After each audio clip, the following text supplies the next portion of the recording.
کر رہا ہے، مثلا شیعہ ہی توہین کے حوالے سے نشانے پہ کیوں ہوتے ہیں؟ آپ گستاخی کرتے ہی کیوں ہیں؟ کیا ذاکرین ممبروں سے گستاخی نہیں کرتے؟ جس کی جو بس میں آتا ہے امہات المومنین کے لیے، صحابہ کرام کے لیے نہیں کہہ دیتا دھرلے کے ساتھ؟ پہلی بات تو یہ ہے کہ اگر کوئی ایسا کرتا ہے نا تو اس کو سب کو مل کر اس کے خلاف FIR کاٹنی چاہیے. میں اس میں آپ کے ساتھ ہوں. جو ایسا کرے، اگر ایک بندہ ایسا کرتا ہے تو آپ 25 کروڑ پر الزام لگائیں گے.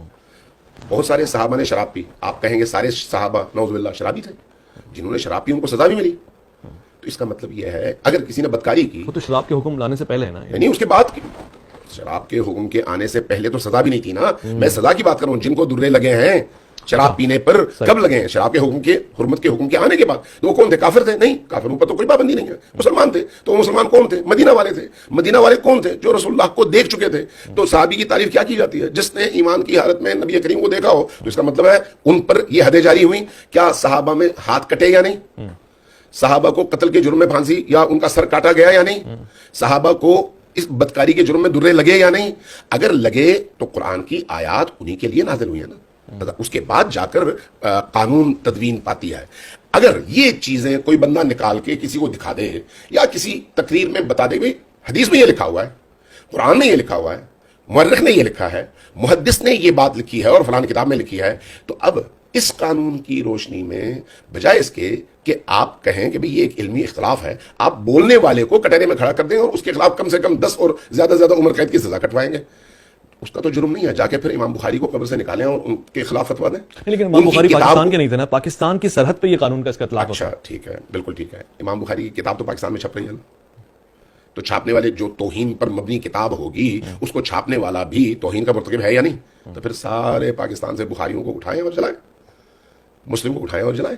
کیونکہ جتنی توہین اللہ کی، رسول اللہ کی، امہات المؤمنین کی، سابقہ انبیاء کی، صحابہ کی، اہل البیت کی، بخاری میں، مسلم میں موجود ہے. دنیا کی کسی کتاب میں نہیں ہے. کیا بات کر رہے ہیں؟ جی ذرا پڑھ کے دیکھیں آپ. یہ تو مجھے مسلمان کی کتاب ہے. اگر ایسا ہے تو مجھے کوئی ٹائم دیں، کوئی اور پروگرام رکھیں، میں ایک ایک کر کے، وہ ہزاروں ہیں، یہ درجنوں میں نہیں ہے. یعنی وہ دانستہ توہین کی گئی ہے، آپ کہہ رہے ہیں کہ ارے بھائی اگر یہ کہا جائے کہ یہ حدیث ہے، میں مثال دیتا ہوں، اگر یہ کہا جائے یہ حدیث ہے کہ حضرت موسیٰ نہا رہے تھے، شیطان آیا ان کے کپڑے لے کے بھاگ گیا، حضرت موسیٰ مادرزاد برہنہ نعوذ باللہ اس کے پیچھے بھاگتے رہے، شیطان سارے شہر میں گھومتا رہا اور لوگ حضرت موسیٰ کو اس شکل میں دیکھتے رہے. تو یہ حضرت موسیٰ کی تعریف ہے، تنقیص ہے، توہین ہے، کیا ہے؟ قابل برداشت ہی نہیں ہے. اچھا اگر کوئی یہ کہے کہ بخاری کی حدیث ہے کہ نبی کریم اپنی زوجہ حضرت ام المؤمنین عائشہ کے ساتھ، اب یہ باتیں میں کیسے، مطلب میں سننا ہی نہیں چاہ رہا، میں دلی میرا بجھ رہا ہے اس کو سن. پھر بخاری کو میں اسی لیے کہہ رہا ہوں نا پابندی لگا دیں. چونکہ بخاری میں یہ حدیث ہے نا کہ آپ اور حضرت عائشہ چادر کے نیچے تھے، حضرت ابو بکر داخل ہوئے اپنی جگہ سے ہلے نہیں. یہ ساری چیزیں آپ کہہ رہے ہیں کہ یہ موجود یہ توہین ہے یا نہیں؟ یہ توہین ہے یا نہیں؟ رسول اللہ کی بھی توہین ہے، حضرت ام المؤمنین عائشہ کی بھی توہین ہے کہ ان کے بند حجرے میں کبھی حضرت ابو بکر داخل ہوتے ہیں، کبھی حضرت عمر داخل ہوتے ہیں، کبھی حضرت عثمان داخل ہوتے ہیں، جبکہ وہ نامحرم ہے.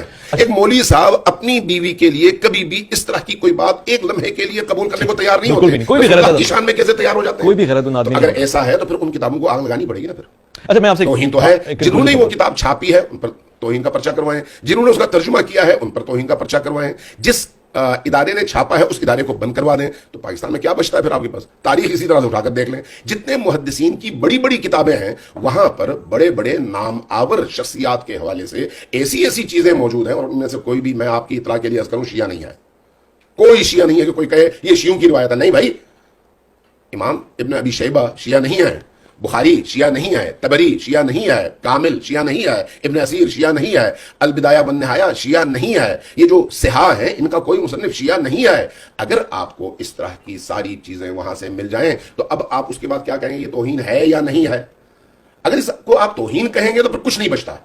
اگر آپ اس کو توہین نہیں کہیں گے تو پھر بولنے والا اور وہ بیان کرنے والا وہ بھی توہین نہیں کر رہا. تو اس لیے توہین کی تعریف ضروری ہے کہ توہین کس کو کہتے ہیں. سارا مدعا یہ ہے کہ توہین ڈیفائن ہو جائے.